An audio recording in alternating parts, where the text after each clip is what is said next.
en dessin. L'euro s'est installé en Europe en plusieurs étapes. Actuellement, 19 pays sont membres de la zone euro, environ 340 millions d'habitants. Avec la multiplication des échanges au sein de l'UE, l'existence de plusieurs monnaies en circulation était un obstacle majeur à la libre circulation des marchandises, des personnes et d'un marché commun. Donc, une monnaie unique devenait utile. Regardons d'abord les différentes étapes de la construction d'une monnaie unique. En 1957, avec le traité de Rome, la création d'un marché commun est mise en place, avec comme objectif la diminution progressive des droits de douane et la création d'un droit communautaire.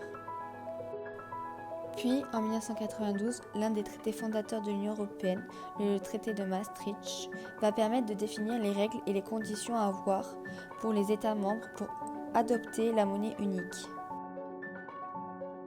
C'est qu'en 1999 que l'UE fit son apparition dans un premier temps numériquement, sur les fiches de paye et dans les banques. Puis en 2002, 11 pays de l'Union européenne peuvent enfin tenir dans leurs mains des pièces et des billets. Cela a pris du temps, mais l'euro reste une étape importante dans la construction de l'Union européenne. Pourquoi l'Union européenne a-t-elle instauré une monnaie unique ? Le but d'une monnaie unique était tout d'abord de faciliter les échanges avec les autres États membres, mais aussi de renforcer la compétitivité internationale des entreprises européennes en réduisant les coûts de leurs opérations transfrontalières, ou encore de mettre fin au mouvement erratique des monnaies et protéger le marché intérieur. Cela doit aussi permettre aux Européens d'avoir plus d'emplois, plus d'offres. Quels sont les avantages de l'euro ? Pour nous, citoyens, consommateurs, l'euro nous permet un choix plus large avec des prix plus bas. Cela nous permet aussi de voyager plus simplement. Plus besoin de faire des échanges de monnaie aux frontières, comme avant. Mais d'un point de vue plus large, la monnaie unique facilite les achats transfrontaliers, permet une stabilité économique et une plus grande présence internationale.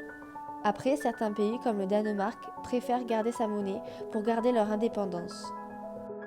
Après, d'autres pays font partie de la zone euro mais pas partie de l'Union européenne. Désormais, l'euro est devenu une monnaie internationale au même titre que le dollar. L'Europe a une voix plus forte dans le monde. L'euro donne une plus grande puissance aux entreprises et encourage le tourisme. On se sent plus proche quand on partage la même monnaie. Unissons les Européens.